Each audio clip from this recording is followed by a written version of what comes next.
Senhor esteja convosco. Ele está no meio de nós. Proclamação do Evangelho de Jesus Cristo segundo Lucas.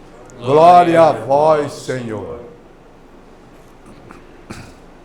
Naquele tempo, disse Jesus aos seus discípulos: Se um de vós tiver um amigo e for procurá-lo à meia-noite e lhe disser: Amigo, empresta-me 3 pães, porque um amigo meu chegou de viagem e nada tenho para lhe oferecer. Se o outro responder lá de dentro: Não me incomodes, já tranquei a porta e meus filhos e eu já estamos deitados. Não me posso levantar para te dar os pães. Eu vos declaro, mesmo que o outro não se levante para dá-los porque é seu amigo, vai levantar-se ao menos por causa da impertinência dele e lhe dará quanto for necessário. Portanto, eu vos digo, pedi e recebereis, procurai e encontrareis, batei e vos será aberto. Pois quem pede, recebe, quem procura, encontra, e para quem bate, se abrirá. Será que algum de vós que é pai, se o filho lhe pedir um peixe, lhe dará uma cobra? Ou ainda, se pedir um ovo, lhe dará um escorpião? Ora, se vós que sois maus, sabeis dar coisas boas aos vossos filhos, quanto mais o Pai do céu dará o Espírito Santo aos que o pedirem. Palavra da salvação.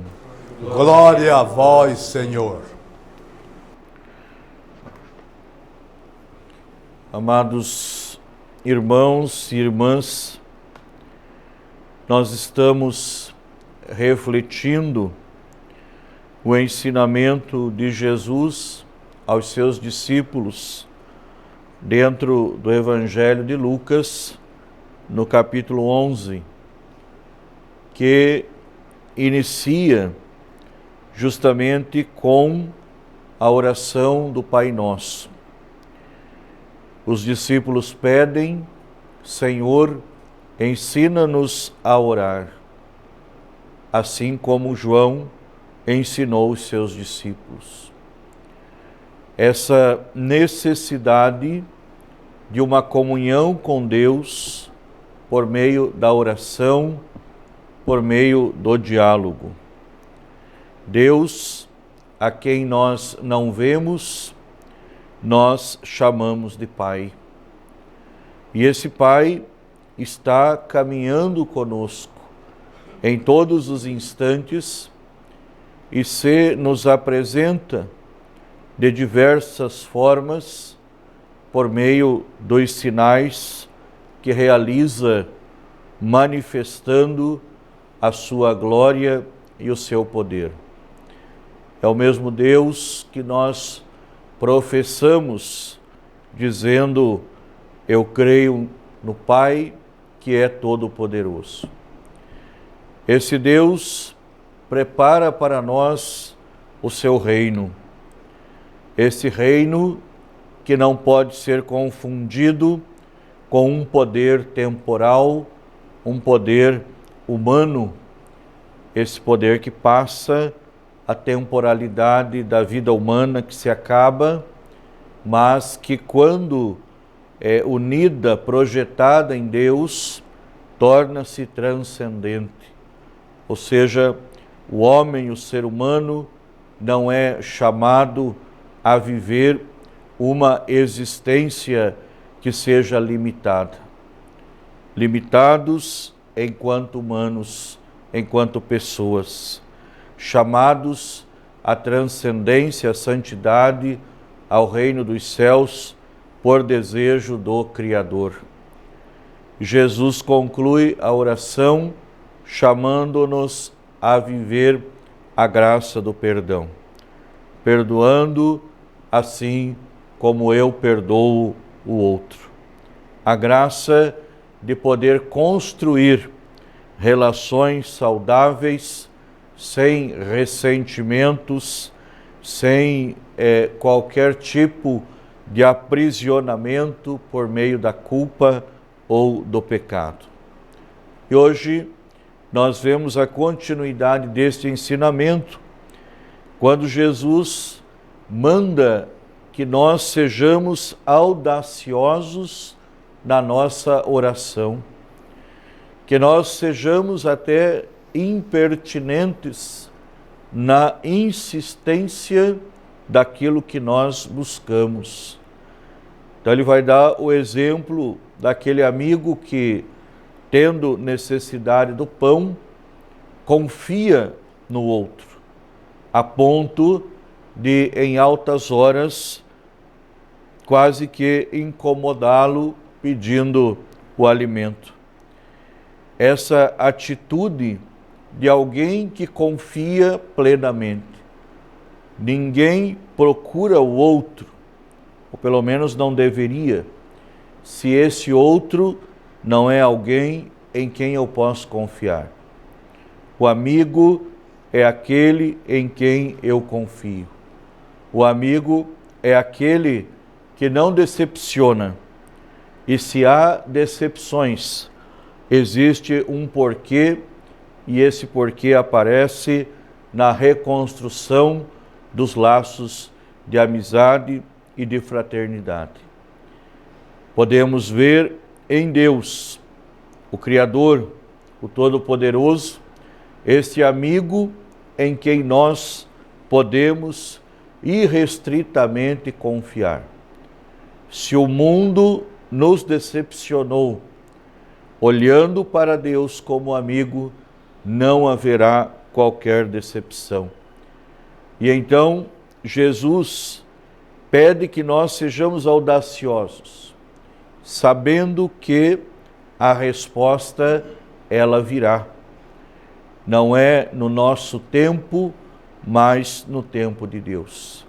Batei e a porta será aberta. Buscai e vós encontrareis. Ou seja, a prece lançada ao céu não ficará sem resposta, na medida em que nós somos perseverantes. E aí vem a graça que precisamos, quando Jesus vai dizer: ser-lhes-á enviado o Espírito Santo a quem o pedir. O Espírito Santo, meu irmão e minha irmã, que todos nós recebemos por unção batismal.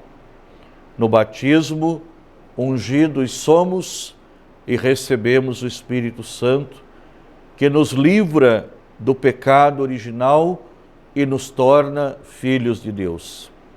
Esse Espírito Santo não pode ficar adormecido. A ação do Espírito Santo é aquela que nos faz, em cada instante, em cada momento, buscar uma nova realidade. Não estar parados, não viver na angústia, na depressão, fugindo dos desafios, desaparecendo para o mundo. O Espírito Santo é essa identidade, é essa graça, é esse ânimo que nos permite dar sempre um passo a mais. O ensinamento de Jesus no Evangelho de Lucas, ele se assemelha ao que encontramos no Sermão da Montanha, capítulo 5, 6 e 7 de Mateus, quando lá Jesus também ensina o Pai Nosso. Quando lá Jesus também nos chama à graça do perdão e a uma oração persistente. Perceba, irmão e irmã, que os três evangelhos, junto com o Evangelho de João, trazem essa base fundamental para que nós, como cristãos, possamos viver a ação do Cristo. O cristão é chamado a ser um outro Cristo. E é no Evangelho, na Palavra de Deus, que nós encontraremos estes sinais da presença do Cristo em nós. E o que nos falta pela ação, pela fé, pela oração, pela ação do Espírito Santo, será preenchido dentro do momento, diante do momento em que nós nos abrirmos a essa graça. Possamos nós viver a fé persistente, junto com todos aqueles que conosco querem também buscar a paternidade de Deus como aquele que nos guia, que nos fortalece e que nos abençoa.